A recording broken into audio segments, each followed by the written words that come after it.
Welcome back. I left off last time, I do believe, trying to guess where the point of rotation is. And I think I put a dot right there. And my explanation is well, it looks like it's kind of halfway between those two. So maybe when it swings around, it lands on it. That was my initial thought. Um, but then I realized that in order to get this point all the way around here to this one, it's going to take a full 90-degree turn. That means that this dot right here is actually going to end up down here, not to that one. So for me to pick that middle place right there was just not very good thinking. So, and I will prove it to you because I'm going to go over to GeoGebra and and I'm going to show you this. I'm kind of having to go out of order a little bit. The next several questions are in a few questions we're going to end up at GeoGebra and doing an assignment, but there's an option in GeoGebra. You see, I just copied that from your Springboard book. There's an option in GeoGebra that will allow me to rotate a figure. So I traced this figure right here because it didn't recognize the picture as a figure, but I traced the image A.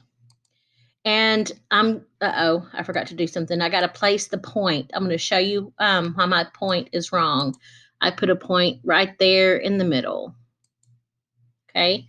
So now I'm going to rotate figure A around that point right there. And I know just based on the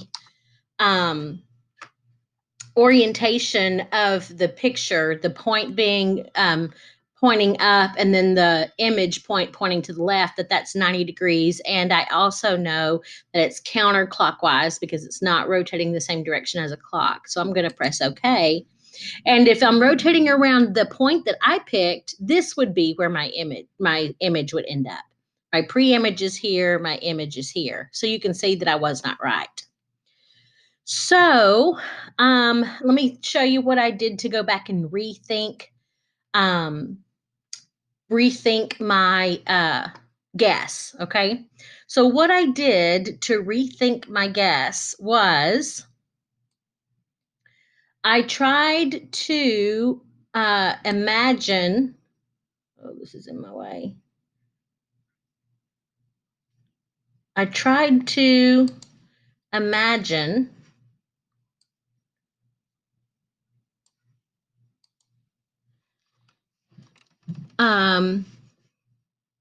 so I tried to imagine a circle that passed through this point right here.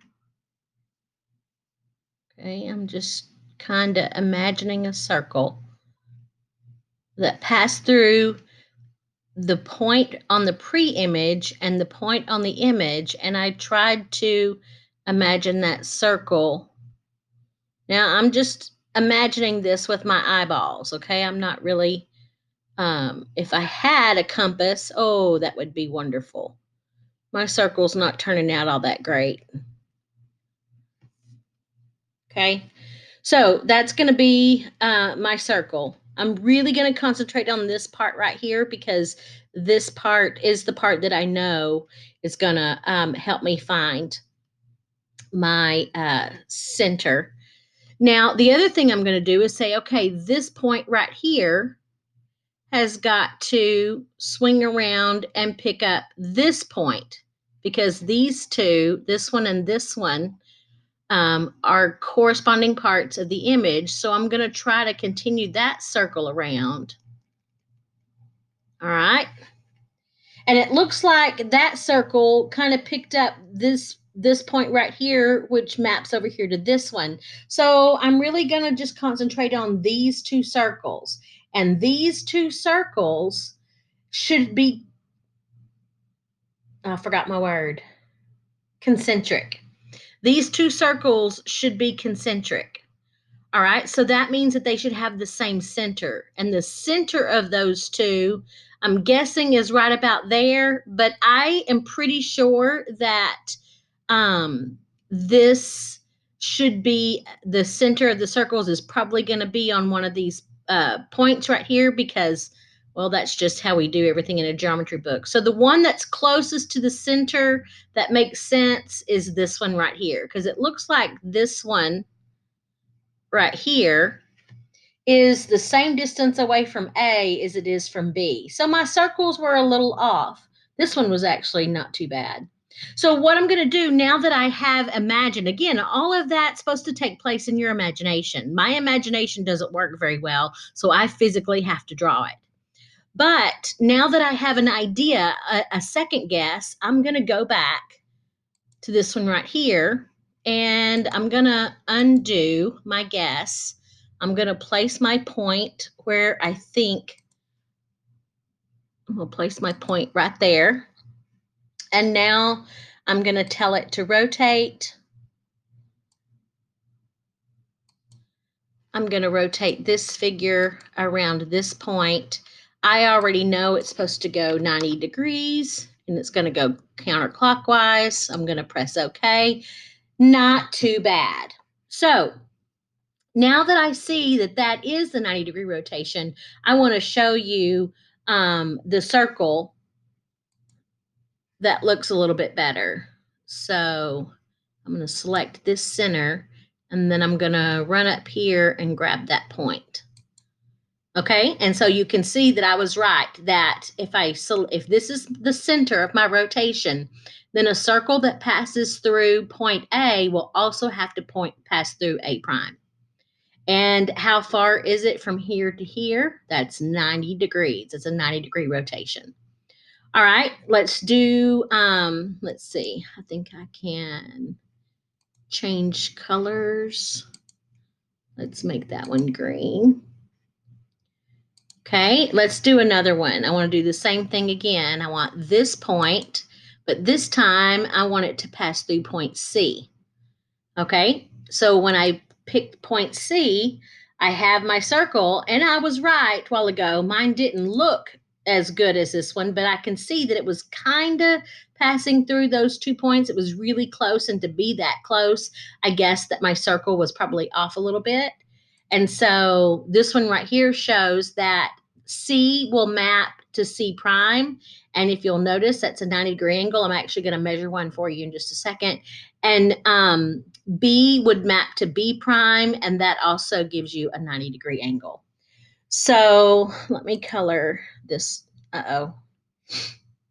It thinks I'm doing a circle again. So I need this. I'm going to color that. Let's make it red. Okay, so we can see that the red circle and the green circle, the one that maps one point, the point from the pre-image to its corresponding point on the image, is on the same circle. And if you measure the angle that's formed between those two, you'll get 90 degrees. That one's pretty easy to see 90 degrees because you can see these two line segments that go from A to D and then go from A prime to D and D to A. You can see that that's 90 degrees because this is a horizontal line, that's a vertical line. All right, so you can see that that's 90 degrees. Let's do another one. Let's do the line segment from B to the point of rotation and then from B prime to the point of rotation. And if that doesn't appear to be 90 degrees, let's measure it and click on the 3 points and look, it pops up and it's 90 degrees. And the same thing is going to be true for the angle that forms the point C to the point of rotation and C prime to the point of rotation. Measure it, measure the angle, and it too is 90 degrees. So that should be what happens if we do a 90 degrees rotation and you connect corresponding points from the image and from the pre-image and the image. When you measure the angle between them, it should be the same as your degree of rotation. Okay, so we did that one.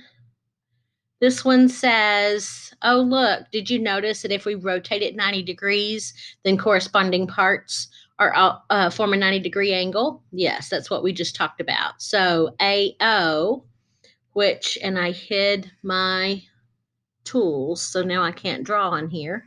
AO is perpendicular to A prime O. And CO right here, no, CO is right here. It's perpendicular to C prime O prime. So I wish I could get my drawing tools back. That doesn't give me my drawing tools. I don't know how to get them back. I closed them because they were in the way of that picture. Okay, so that says the same thing that we just said over here. Let's see if I can't finish this one. This following square, it's a square. It's centered around the origin. Point A is one of the vertices of the square. Draw a rotation of the square 45 degrees. Okay, well, 45 is not what we normally do. We've been doing 90, 180, and 270. But hopefully you know that a 90-degree turn gets me from one quadrant to the next. So if I'm rotating and it says clockwise, so I'm sorry, I got to go clockwise. So clockwise is in the same direction as the clock. This is clockwise. So I've got to rotate A. If I did 90 degrees, it would go here. But I'm not going 90 degrees. I'm just going 45 degrees, which is half of 90. So halfway between here and here is going to be right here on the y-axis.